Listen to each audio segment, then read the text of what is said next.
tem como... Eu não sei, eu gostaria muito. Você falou que matemática como linguagem, para mim foi um gatilho, porque matemática para mim é uma linguagem, né? E... Ela também é uma linguagem. Uau, tá bom. Tá, a matemática é muito ímpar em termos dos outros. O que é matemática, Elon? Perdão, eu tô pensando Obrigado, no Elon. obrigado, aqui. obrigado. Obrigado, valeu. O que é matemática, Ledo? Eu continuo dizendo, a matemática para mim é uma prática social. Você não consegue dizer o que é matemática é, e não tem muito sentido. Qualquer tentativa de dizer o que é a matemática em palavras, você vai reduzir a matemática. Uhum. Vai deixar alguma coisa de fora, né? Vai. Você pega no dicionário a coisa mais ciência. Quem disse que matemática é ciência? Eu nunca achei que fosse. Tá? Qual o objeto da matemática? Então você vai tentar fazer. Na verdade, a melhor forma de você entender a matemática é ver o que se faz em matemática. Uhum. E quando o que se faz em matemática, eu estou falando de todas as práticas sociais que envolvem raciocínio matemático. Eu não estou falando só do ímpar, não estou falando só do fundão, não estou falando das universidades. As pesquisas em matemática é de um pedaço da matemática que a gente chama de fronteira. Eles estão na fronteira do desenvolvimento da coisa. Agora, o professor cria matemática. Primeiro, porque eu não acredito em conteúdo sem método. Tá? Ou método sem conteúdo. São duas abstrações, na minha opinião, um erro fatal. Uhum. Você acreditar que existe geometria. O que é geometria? A geometria é um conhecimento, tem um conteúdo. Existe uma prática com a geometria, uma prática de resolução de problema, uma prática de aula.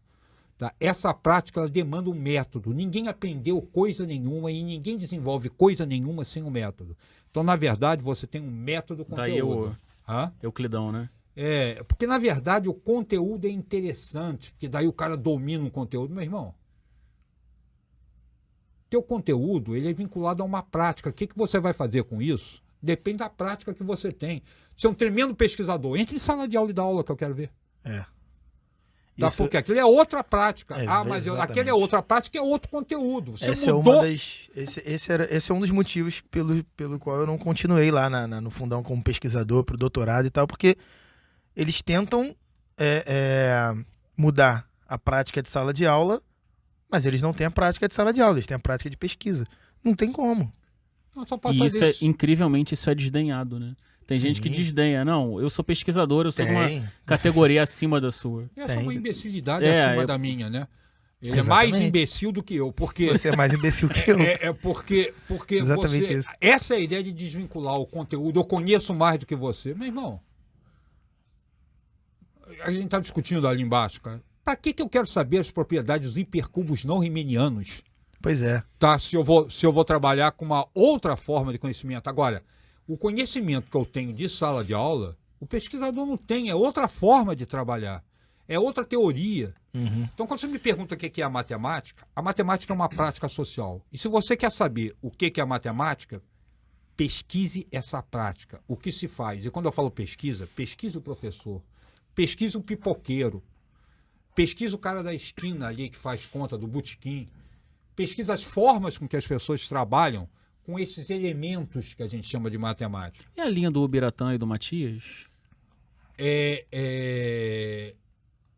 Eles chamam de matemática. O Matias tem um canal chamado Matemática Humanista, né? Sim. Não sei se o Matias está na linha do Ubiratã, né? O Ubiratã era de etnomatemática direto. Uhum. Então, mas não é só a etnomatemática, mesmo que você aprendeu na escola e depois vai utilizar no dia a dia, e coisa mais elementar que você não chama de matemática, que são. Eu ia comprar um carro, estava dando uma olhada num doblô. Só que minha garagem é aquela que a porta sobe, tá? E eu estava com preocupação porque eu não sabia se eu ia conseguir fechar a porta por causa da traseira do carro, né? Do carro, né? O doblô, ele é retão, falei, aquela porta vai bater naquela traseira, pelo tamanho do carro, medir a garagem. Aí meu irmão virou e falou assim, eu coloco o carro de ré. Eu falei, pô. Aí ele falou, pô, você não é matemático não, cara. Isso que ele fez é matemática? Chama-se topologia, pô. Exatamente, é matemática. Tá? Isso é matemática. Então tem muita coisa que você nem percebe que envolve conhecimentos, isso faz parte. Como eu enxergo a matemática?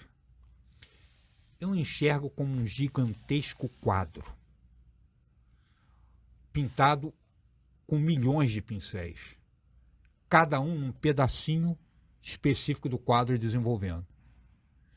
Tá? Esse pincel são as práticas.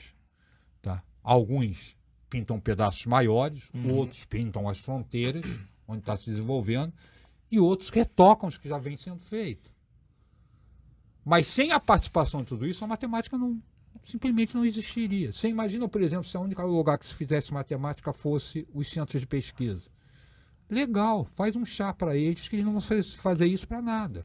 Exato. Agora, a ideia é a questão política. Não, conteúdo, por exemplo, na minha tese de doutorado, eu defendo que não existe conteúdo sem método. Tá? E outra, qualquer forma de apresentação, inclusive,